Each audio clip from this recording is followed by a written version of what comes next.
بسم الله الرحمن الرحيم. الحمد لله والصلاة والسلام على رسول الله. الحمد لله حمدا كثيرا طيبا مباركا فيه. نشهد أن لا إله إلا الله وحده لا شريك له شهادة عبد عرف ربه واتقاه. اللهم صل وسلم وبارك على سيدنا ونبينا ومولانا محمد صلوات ربي وسلامه عليه وعلى آله وصحبه ومن اهتدى بهديه إلى يوم الدين. إخوة الأفاضل مشاهدين الكرام، نحييكم بالتحية الإسلامية التي شرع الله لنا أن نستعمله فيما بيننا في هذه الحياة الدنيوية وكذلك في الجنة، ألا وهي السلام عليكم ورحمة الله وبركاته. Tumutendereza Allah tabaraka wa ta'ala. Allah kyawaniridde entunuusi zaffe, Allah kyatukuumye, Allah kyatugabiridde.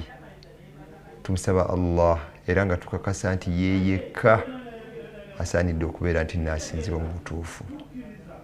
Tumusaba okusaasireko n'emirembe egy'okuwa ekitiibwa nabbi waffe Muhammadin sallallahu alaihi wasallam, oyo gwe yatutumira ajje abeere nga atuluŋŋamya mu kkubo lino eggolokofu, bashiran wa nadhiran.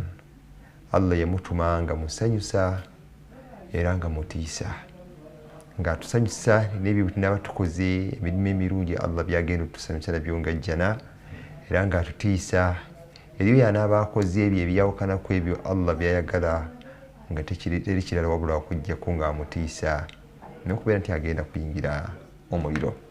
Tumusaba Allah abeere ng'ateeka mu baddu be abanaayingira ejjana, era ku mikono gyaffe abeere ng'ayisizaako abanaamutegeera. Naffe Allah atuwa okumutegeera. Allah atusiime n'abantu baffe, atumalire, atusasulire amanja ge tulina. Allah agenda okutujjira mu bulamu obw'edduniya nga Allah atusonyiye.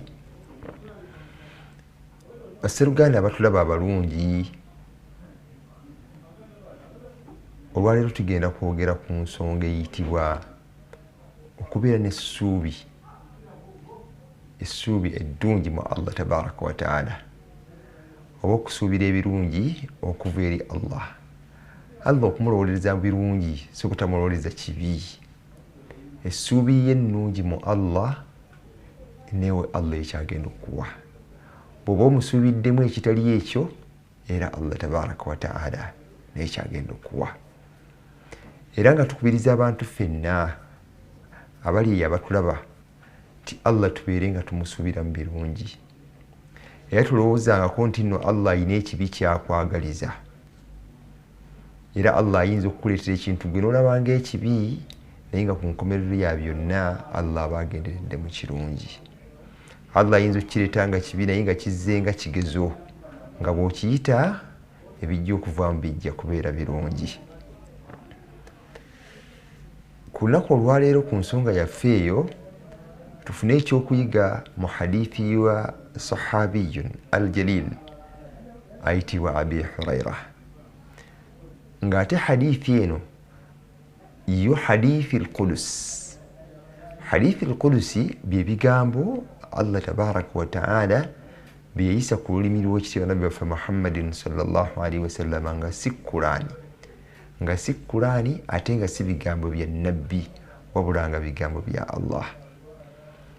Mu hadithi eno ategeeza an Abi Hurairata radiyallahu anhu قال النبي صلى الله عليه وسلم يقول الله تعالى أنا عند ظن عبدي بي وأنا معه إذا ذكرني فإن ذكرني في نفسه ذكرته في نفسي وإن ذكرني في ملأ ذكرته في ملأ خير منه وإن تقرب إلي بشبر تقربت إليه ذراعا وإن تقرب إلي ذراعا تقربت إليه باعا وإن آتاني يمشي آتيته حروله.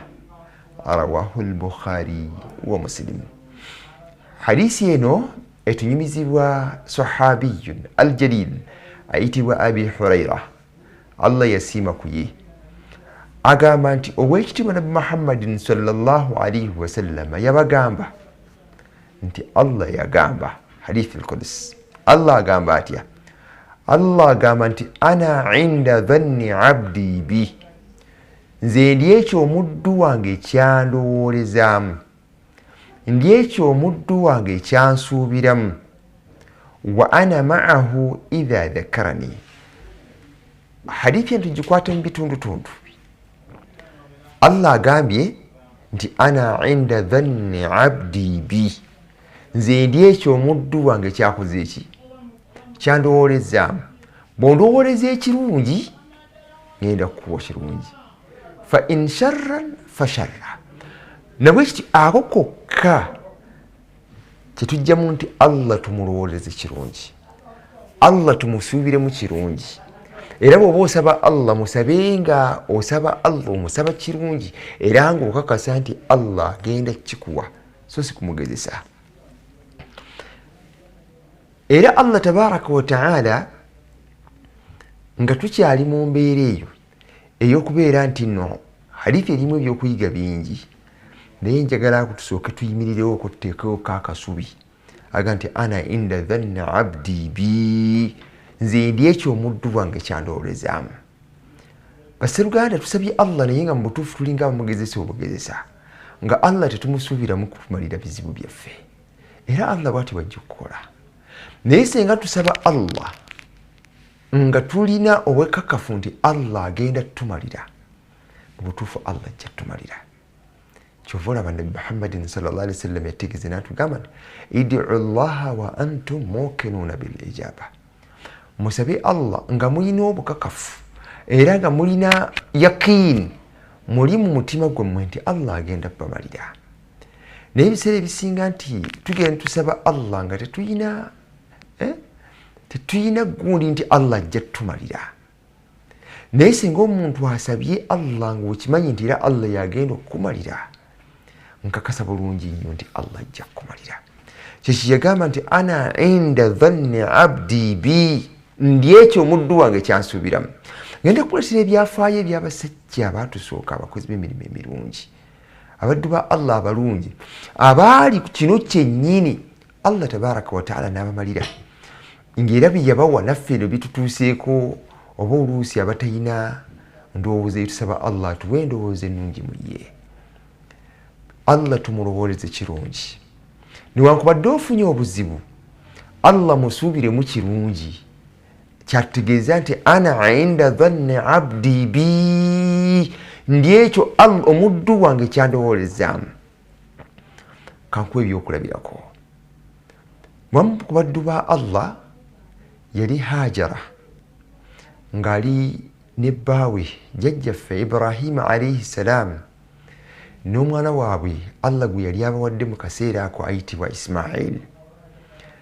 Ibrahim ava gye yava yitayo Filisitini, n'akunguzza omukyala n'amutwala mu lusenyi. Bwe yamutwala mu lusenyi e Makka, awataliiwo kintu kyonna, awataliiwo kimera, awataliiwo kibala kyonna, awatali muntu yenna. Bw'amutwala n'abatuusa awo, n'abaleka awo, atambula agende. Omukyala amugamba nti obwayi, kiki kino ky'okoze, olaga wa? Namugamba nti nzirayo gye tuvudde, nti ate ffe ndanga nti mwembalese wano. Namugamba nti otuleka otya? Omukyala amubuuza nti owange, kino ky'okola Allah yakikulagidde oba okikoze ku lulwo? N'amugamba nti kyenkola Allah yagambye mbaleke wano.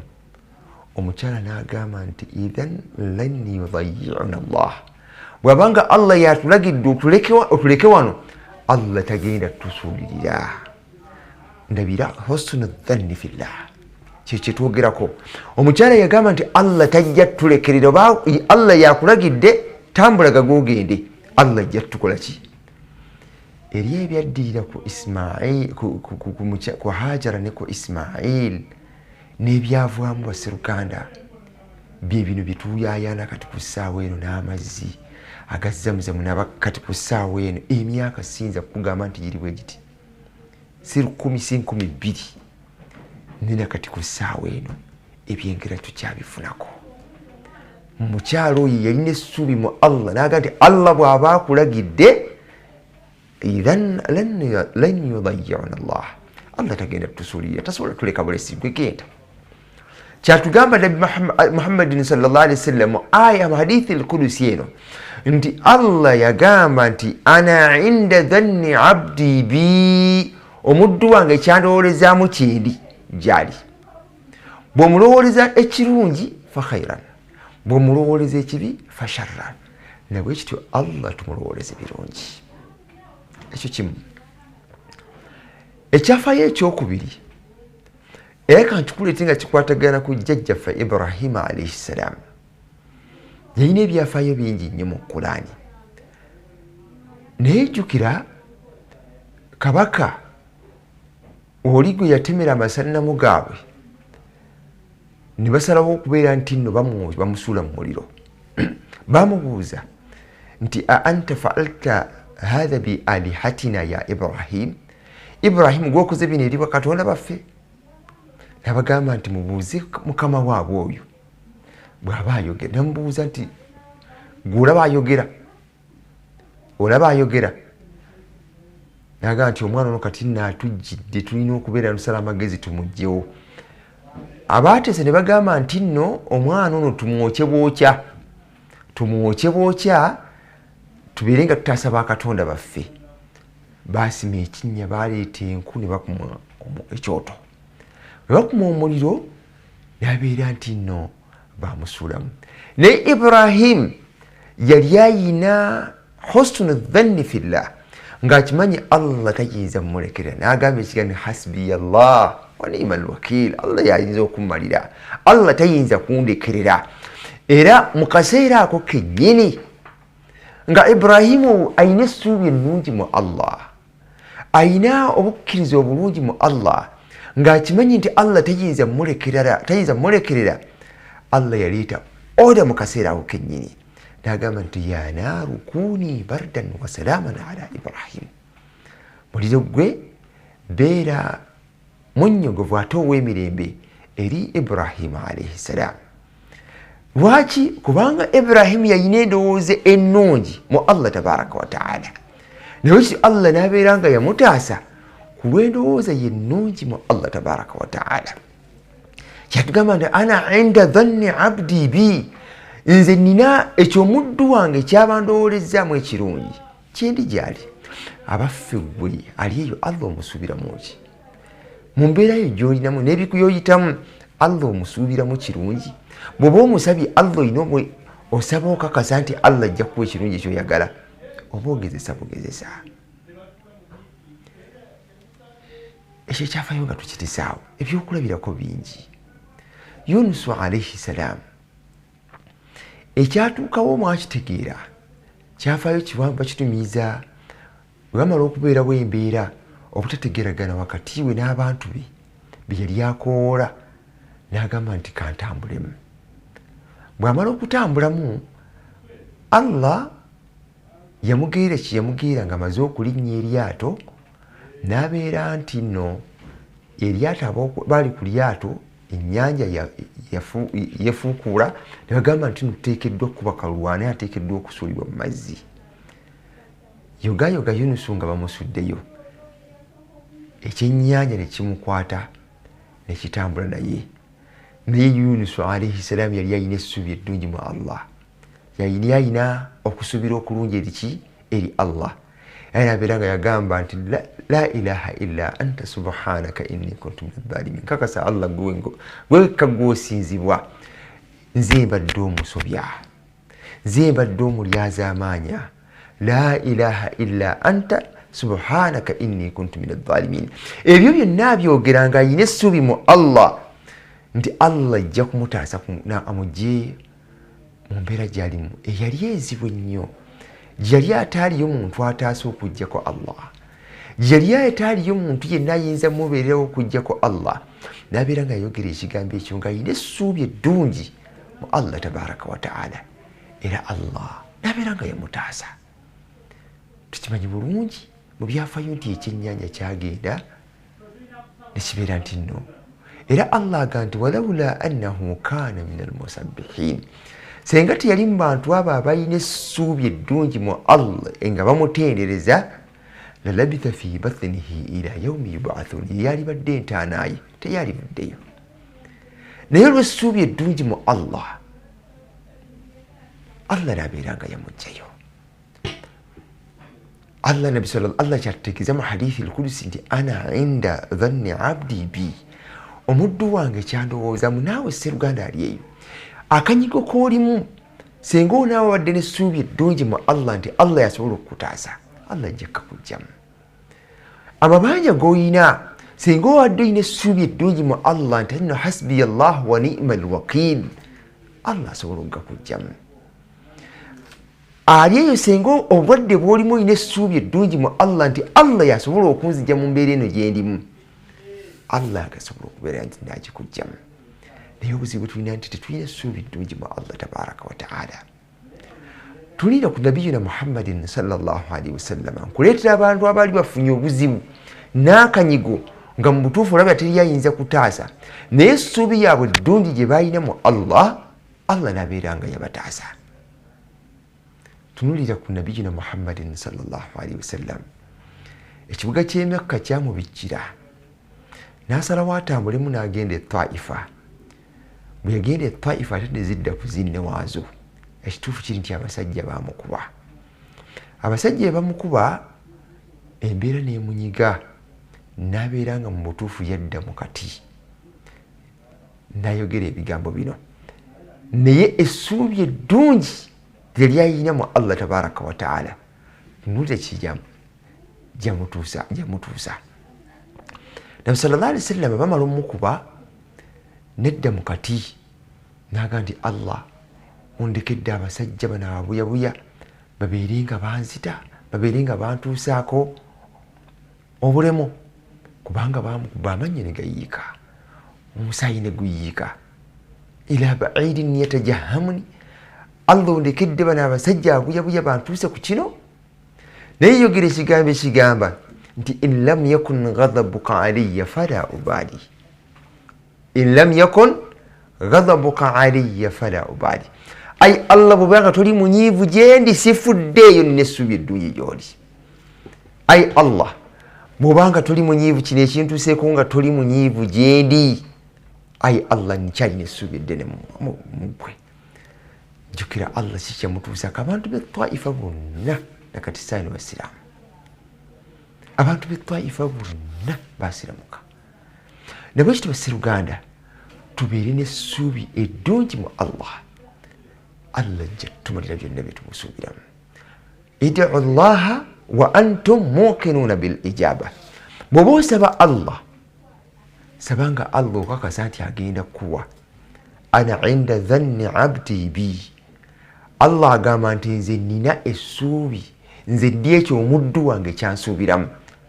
Bw'oba ng'osuubira bubi kisaawa yonna osuubira bibi, era nze era bandoga era bajja kukuloga. Bw'oba ng'osuubira nti Allah nze agenda kumpa ejjana, Allah agenda kumpa obulungi, byensaba Allah agenda bimpa, era Allah agenda bikuwa. Hadithi eno kyetegeeza nti nno ana inda dhanni abdi bi wa ana ma'ahu idha dhakarani. Aho tugenda okudda wa ana ma'ahu, ma'iyatu Allahi liman yadhkuruhu, wa ana ma'ahu idha dhakarani. We tugenda okudda nga tuvudde mu kuwummulako kuno kwe tugendamu, tulyoke tukomewo tugende mpola mpola ne hadithi eno hadithi al-Qudusi bino Allah tabaraka wa taala ye kennyini yabyeyogerera. Katumala okuva mu kuwummulako tukomewo nate tweyogera ne hadithi eno.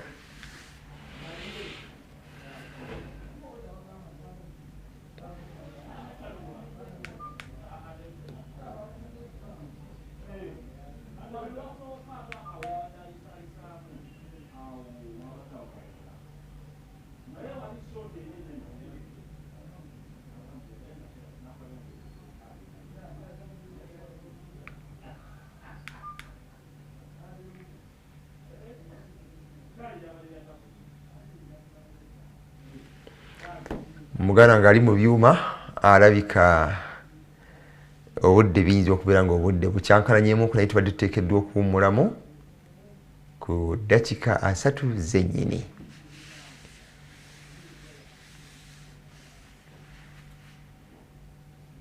Akadde kabadde kyakakuwummulamu naye ebyuma birabika bikyankalanyemuko. Katugende mu maaso ne hadithi yaffe. Hadithi ngeyo egamba, hadithi eva ku Abi Hurayra. Abi Hurayra yagamba, Nabi sallallahu alayhi wasallam yagamba, Nabi sallallahu alayhi wasallam yagamba nti nno Allah yagamba. Allah agamba atya? Ana inda dhanni abdi bi, nze ndi ekyo omuddu wange kyandowolezaamu, ndi ekyo omuddu wange kyansuubiriramu. Wa ana ma'ahu idha dhakarani. Allahu akbar. Agamba nti nze ndi naye singa abanzijukidde, mbeera naye singa abanjogeddeko. Ma'iyatullahi liman yadhkuruhu. Kati obumu bwa Allah bubeera n'oyo amwogeddeko. Singa twali tutegeera haqiqa y'ekigambo ekyo, tetwaliyisizaawo dakika yonna okujjako nga twogera kwa Allah. Tetwaliyisizaawo dakika yonna okujjako nga twogera kwa Allah. Kubanga ategeezezza, muganda waffe ategeezezza obudde, nabwe kituuka tuwummulemu katono nnyo, then tweyongereyo nga bwe kibadde kiri inshallah. Bima biba bitereezeddwa.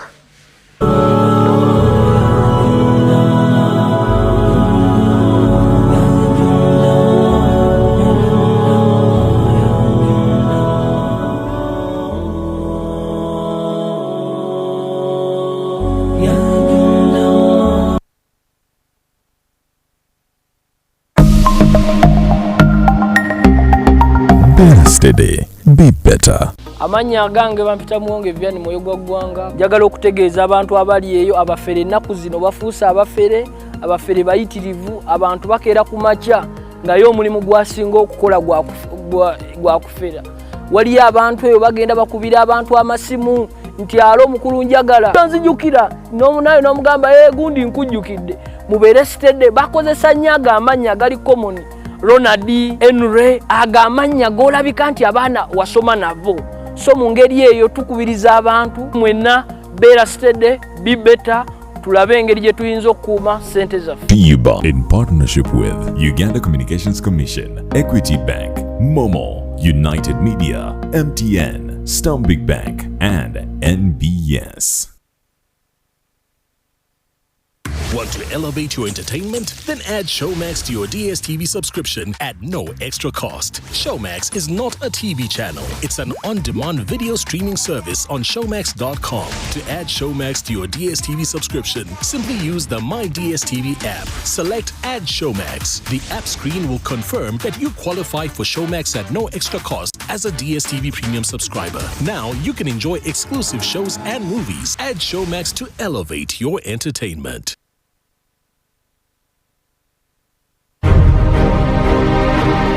Buy genuine Decora roofing tiles, the original stone-coated R-Zinc steel roofing systems from New Zealand. Choose from Heritage, Milano, Shingle, Chic and Classic profiles with a variety of colors and a 50-year warranty. Only available at Depot Uganda. Contact us on 0776 898 888 or 0758 853 285. Depot Uganda. Tried, tested and trusted. Obwengula obulabika obulungi okutuukira ddala ku ttaka erya langi eya kitaka. Langi zino tuzirabira ne ku bisenge, ku mmotoka ne mu bunyonyi kw'ossa ne mu bisolo eby'enjawulo. Langi eno erungi ya buli kimu. Langi bwe bulamu. Okusinziira ku langi ez'enjawulo enkumuliitu ze tulina ku Global Paint, ye langi wa Global aleetawo enjawulo ku bisenge. Tulina Global Silk Vinyl asiigibwa munda, Global Weather Coat asiigibwa ebweru ne Global Matte owazisiiringi. Weefunire langi ya Global ku hardware yonna ekuli okumpi. Global Paint, a reliable product.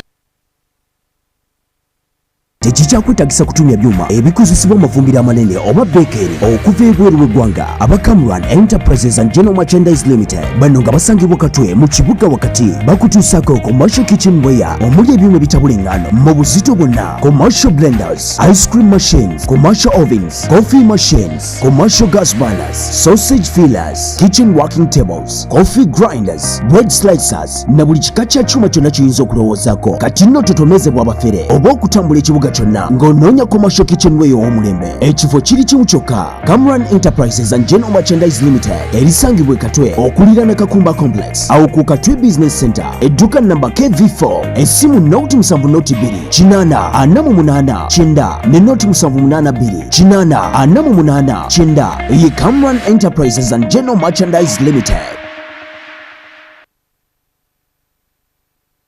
One by one makes a bando. United Media is your gateway to a countrywide radio station. With a coalition of more than 120 radio stations, 15 TV channels, 20 online publications, you can cover every region and community with convenience and no hassle.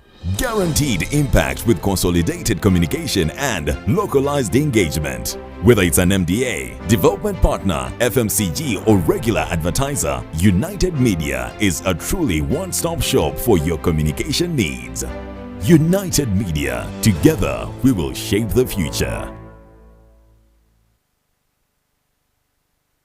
The government of Uganda, in collaboration with the International Telecommunication Union, ITU, welcomes you to the Global Symposium for Regulators, GSR 24, taking place at the Speak Resort and Convention Center, Munyonyo, in Kampala from July 1st to 4th, 2024. The Global Symposium for Regulators is an annual event organized by the International Telecommunication Union, ITU. The GSR brings together 700 international delegates, including the world's telecommunication and information communication technology regulators, policymakers, and industry stakeholders. Let's work together to promote regulation for impact. Welcome to GSR 24 Kampala.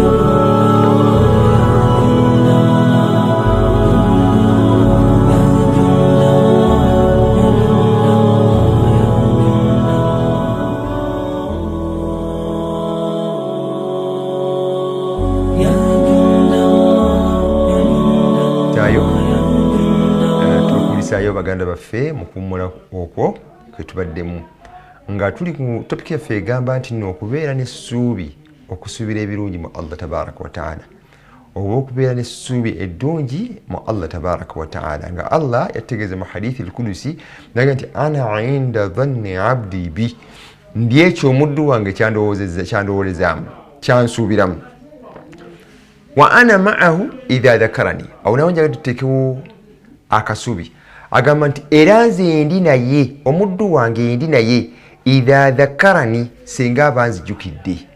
Allahu akbar. Kati ma'iyatullah liman yadhkuruhu, obumu bwa Allah, okubeera kwa Allah n'omuntu amujjukira seruganda kinene nnyo, kinene nnyo. Kati nowuliza bino ku nsonga y'okujjukira Allah. Allah agamba nti fa in dhakarani fi nafsihi dhakartuhu fi nafsi. Allah agamba nti senga omuntu abanjogeddeko mu mutima gwe, n'antendereza mu mutima gwe, n'ansuuta mu mutima gwe, dhakartuhu fi nafsi, nange mwogerako mu mutima gwange. Ekyo nakyo singa twatutegeera abuadi zaakyo, gwani ayogerwako mu mutima gwa Allah tabaraka wa taala. Era ndi ayinza okukitegeera ekyo n'ataleeta adhikar ne bwe ziba mutwalo. Era omuntu yalibadde yerabira byonna n'abeera nga yeesiba ku adhikari. Agamba natugamba nti fa in dhakarani fi nafsihi dhakartuhu fi nafsi, senga abanjogeddeko mu mutima gwe, nange mwogerako mu mutima gwange Allah. Wa in dhakarani fi mala'in dhakartuhu fi mala'in khayrun minhu, senga abanjogeddeko mu lukuŋŋaana oba mu kibinja ky'abantu ategeeza Allah nti dhakartuhu fi mala'in khayrun minhu, ate nze mwogerako mu lukuŋŋaana olusinga obulungi okusinga ku olwo. Kubanga gwe omwogeddeko mu lukuŋŋaana lw'abalya mmere naye Allah aba akwogerako ku bali abatajeemera Allah, alladhina la ya'asuuna Allaha ma amarahum, akwogerako mu lukuŋŋaana lw'abamalayika. Kyava tugambye nti nno fi mala'in khayrun minhu, Allah akwogerako mu lukuŋŋaana olusinga olwo. Awo nno mbadde njagalawo tuseewo essira oba tuteekewo akasubi mu ngeri y'okwogera ku Allah. Basseruganda waliwo ebintu bye tugayaalirira naye ng'ate bimu ebirimu ku mpeera ennene eyinza okubeera nti nno bwe tuba tubikoze bitutwalirizaako ne bituteeka mu kusaasira kwa Allah tabaraka wa ta'ala. Allah yayogera ku kigambo ekiyitibwa dhikiri. Omuntu okubeerawo n'agamba bugambi subhanallah, ekyo ekigambo kyokka. Allah yagamba nti wadhakirina allaha kathiran wadhakirat a'adda Allahu lahum maghfiratan wa ajran azima. Senga kakutanda n'osaasirwa n'obeerako mu bantu aboogera ku Allah ng'oli musajja oba oli mukyala, Allahu akbar, yagamba nti Allah nti a'adda Allahu lahum maghfiratan wa ajran azima. Allah tabaraka wa ta'ala yabateekerateekera okusonyiyizibwa, just kwogera ku Allah, wa ajran aziman, n'empeera ennene. Kati abagezigezi twali badde omugezigezi bagamba nti alqayis man daana nafsah wa amila lima ba'da almaut. Omugezi kagezi munnyo, kati awo yali badde anoonyayo bigambo ki byayinza okukozesa mu kujjukira Allah. Kyekyoka ekyali badde kyetaagisa omuntu abeerawo ng'ayogera ku Allah, kubanga Allah yagamba nti nno wa ana ma'ahu idha dhakarani, abeera wamu n'oyo ani ataali agadde kubeera wamu na Allah. Okusinziira ku ntegeera zaffe enfunda ezita twagala nnyo okubeera oli bagamba nti bamuwadde owa sekiriko ng'alina batuuni, agamba nti awo nja kunywererawo. Skin ajja kunywerera kuba alina amukola ki, alina amukuuma, alina batuuni. Naye bagambye nti ma'iyatullahi fil hifdhi warra'iya, okubeera obumu ne Allah kitegeeza Allah aba agenda kukuuma, Allah aba agenda kulabirira. Ani ataali agadde bukuumi bwa Allah? Ani ataali agadde kulabirira kwa Allah? Obukuumi bwa Allah tubufunye butya? Bidhikri au bidhikrihi, nakumujjukira. Obukuumi bwa Allah n'obulabirizi bwe tubufunye bututya? Tumwogereko. Wa ana ma'ahu idha dhakarani, Allah ajja kubeera wamu naawe singa onaaba omwogeddeko. Ng'ate bw'onaaba omwogeddeko fi nafsika, nobeerawo gekennyini nga tojja tudde nakyatula, nogamba subhanallah, Allah naye ajja kukwogerako mu mutima gwe. Naye gwani ayogerwako mu mutima gwa Allah? Shortcuts eriba tuziraba zetuyinza okuyitamu okubeera nti no tubeera ku lusegere ne Allah tabaraka wa ta'ala. Nagamba nti wa ana ma'ahu idha dhakarani, mbeera naye bwe nti singa abanjogeddeko. Nagamba nti fa in dhakarani fi nafsihi dhakartuhu fi nafsi, bw'aba njogeddeko mu mutima gwe nange mwogerako mu mutima gwange. Wa in dhakarani fi mala'in dhakartuhu fi mala'in khayrun minhu, bw'oba mwogeddeko mu lukuŋŋaana ate Allah akwogerako mu lukuŋŋaana olusinga okubeera olw'ebbeeyi. Allahu akbar. Buli omu yali badde yeebuuza bigambo ki byayinza okukozesa mu kwogerako, naye nga Nabbi sallallahu alaihi wasallam yabitubuulira. Nabbi yatugamba nti kalimataani, eriyo ebigambo bibiri, habibataani ila arrahman, byagalwa nnyo mu maaso ga Allah tabaraka wa ta'ala. Hafifatani ala lisan, naye ng'ate byanguwa nnyo ku lulimi singa omuntu aba abyogedde. Thaqilatani ala almizan, bizitowa nnyo ku miizaani egenda okulipima emirimu egikutwala mu jjana. Nagamba subhanallahi wa bihamdihi subhanallahi alazim. Muntu kwogera kigambo ekyo, subhanallahi wa bihamdihi subhanallahi alazim, nga gwobeera ne Allah singa oba okyogedde mu mutima gwo Allah ng'akyogera akwogerako naye mu mutima gwe bw'okyogera fi mala'in nga Allah akwogerako fi mala'in khairun minhu. Nabi sallallahu alaihi wasallam yabitugamba.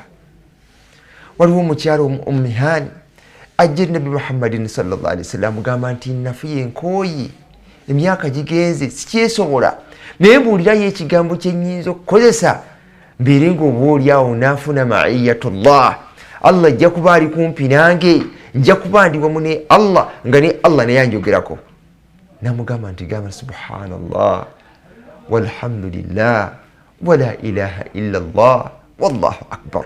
Weekwate ku ekyo ojja kufuna obumu bwa Allah ng'amuwa ekigambo ky'ayinza okukozesa abeere ng'afuna ma'iyatullah. Eri kye yagamba Allah mu hadisi al-Qudusi n'agamba nti fa in dhakarani fi nafsihi dhakartuhu fi nafsi. Kyogere mu kyama Allah naye ajja kwogerako mu kyama. Kyogere mu lwatu naye Allah ajja kyogera mu lwatu eriba Allah akbar walillahi alhamd. Ekyo ekitundu ekyokubiri mu hadithi eyo kitusaanidde okubeera nga tutwala. Ekitundu ekyasoose kubeera na ssuubi ddungi mu Allah. Saagala mwerabire kubeera na ssuubi ddungi. Bwe tubeera n'essuubi eddungi, omu ku basajja abayimbi yagamba nti wa inni la ad'u Allah hatta ka'annani ara bi jamili dhanni ma Allahu sani'u. Yagamba nti nze nyinza okusaba Allah, wa inni la ad'u Allah hatta ka'annani, nyinza okusaba Allah okutuusa bwembeera ara bi jamili dhanni, olw'essuubi eddungi lye nnina mu Allah nendaba ma Allahu sani'un, nga ndabira ddala kye musabye Allah agenda kimpa. Ate nga lwaki tekimpa? Nga ye kennyini yagamba nti edi'uni astajib lakum, munsabe nja bbaanukula. Kati nyinza nti okuva ku ekyo essuubi eddungi eyo gy'oba olina mu Allah, Allah aba akikukoledde era Allah agenda kikukolera. Kati ekisooka twategedde nti okubeera n'essuubi eddungi mu Allah tabaraka wa taala. Ekyokubiri ekiri mu hadithi eno kwe kujjukira Allah, kubanga bw'onaabeera mu bantu abajjukira Allah ojja kufuna ma'iyatullahi, okubeera wamu ne Allah, okufuna obukuumi bwa Allah, okufuna obulabirizi bwa Allah. Eyo ensonga ewedde. Tukyali mu hadithi eyo yennyini. Hadithi egenda mu maaso ng'egamba nti wa in takarraba ilayya bishibrin, shibri lwe luta. Allah agamba nti omuddu wange wa in takarraba ilayya bishibrin takarrabtu ilayhi dhira'an. Agamba nti senga omuddu wange asembedde gye ndi luta, takarrabtu ilayhi dhira'a, enzira oba okuva olupaka wano yenzira eno. Agamba nti bw'osembera gyali luta, Allah asembera gy'oli nzira nnamba. Tugenda kutegeera bino ebintu birina abuali, tugenda kutegeera Allah kiki yali ategeeza. N'agamba nti wa in takarraba ilayya dhira'a, ate bw'osembera gyali enzira, takarrabtu ilayhi ba'a, Allah asembera gy'oli kifuba kiramba. Allahu akbar.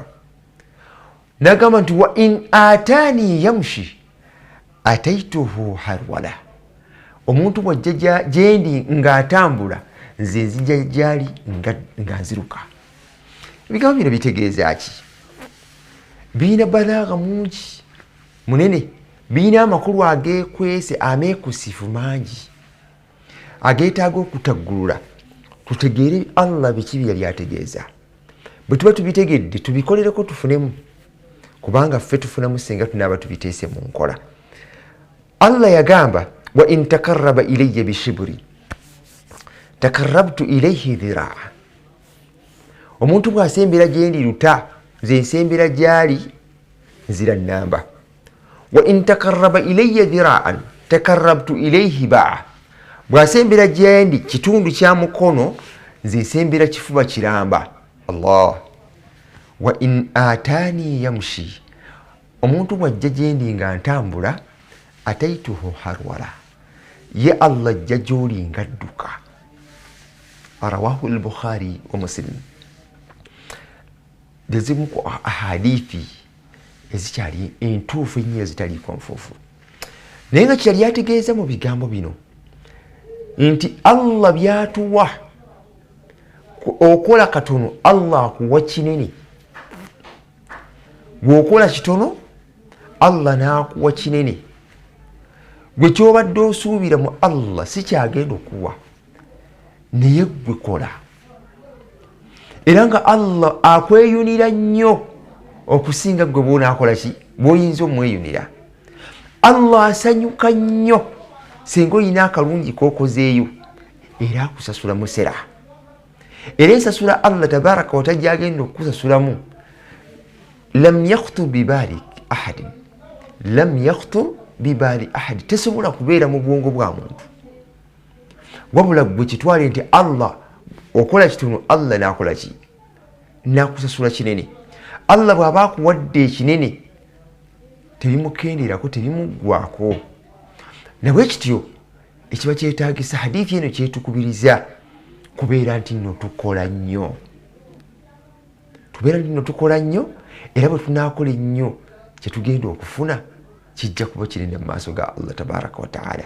Jjukira yategeeza ow'ekitiibwa nabiyuna Muhammadin sallallahu alaihi wasallam ku bino byetukola tunyoomerera, n'agamba nti nno ma min abdi yawma alqiyamatin illa wasayalumu nafsah, ma min abdi yawma alqiyamatin illa wasayalumu nafsah. Tewaliyo muddu yenna ku lunaku lw'enkomerero okuggyako ng'agenda kwejjusa, agenda kunenya omutima gwe.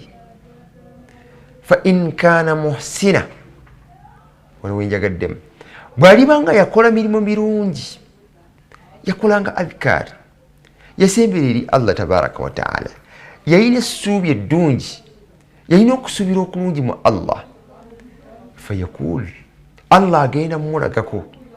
Bw'alimala omumulagako agambe nti lima lam azdaddu ihsaana, kale singa nayongerako. Bw'aliba yali akola adhikaari bbiri buli lunaku, agenda kwejjusa nti kale singa nali nkola 10.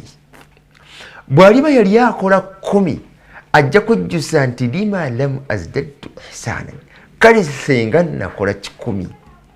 Bw'aliba yakola 10, ajja kwejjusa nti kale singa nakola 10. Wahakadha wahakadha wahakadha.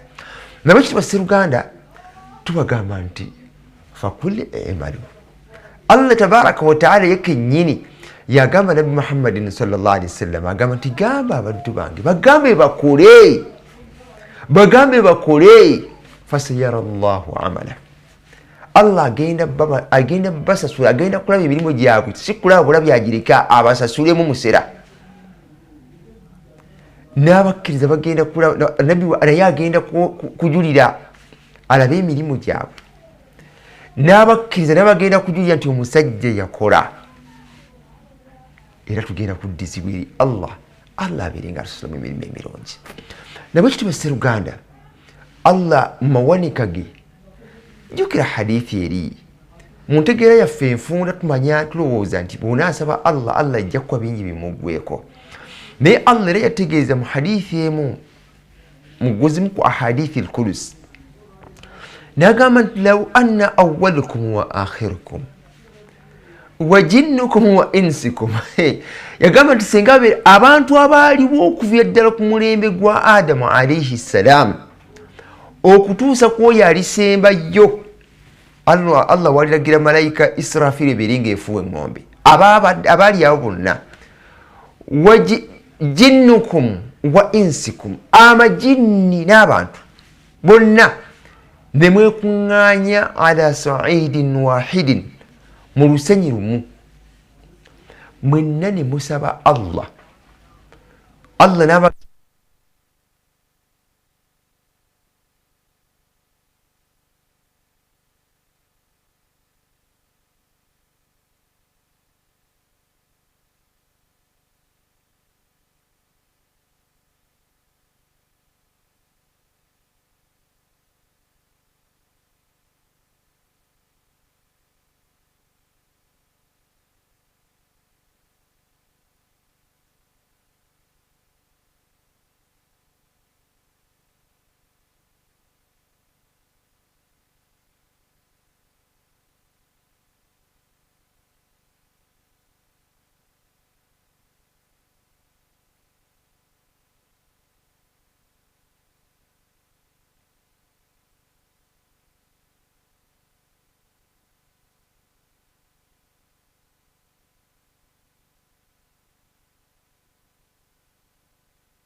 nabeeranga balaajanira Allah tabaraka wa taala buli kadde konna, nabeeranga balaajanira Allah tabaraka wa taala mu buwangazi bwabwe bwonna, nabeeranga balaajanira Allah tabaraka wa taala mu ibadaati zaabwe zonna.